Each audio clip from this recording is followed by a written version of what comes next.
பாருங்கள் சென்னாவர மீன் வந்து எப்படி ஆயிடுதுன்னு சொல்கிறேன் பாருங்கள்.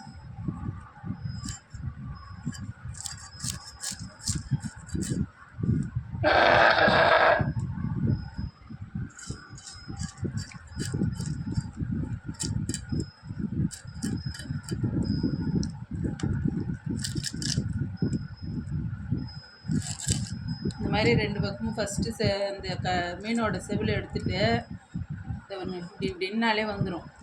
இப்படி பிடிச்சி இப்படின்னா வந்துடும். உடனே என்ன பண்ணணும், இந்த பக்கம் இந்த இதெல்லாம் எடுத்துடணும்.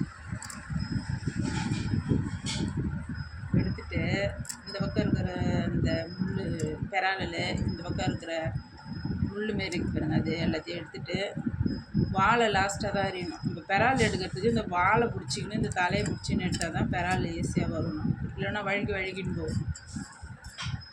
இது மாதிரி எடுத்துட்டாங்களா, அவ்வளோதான். லாஸ்ட்டாக இந்த வாழை கட் பண்ணிட்டோம்னா இந்த அழகாக அப்படியே வந்துடுச்சு. இவ்வளோ அழகாக எடுத்துட்டோங்க.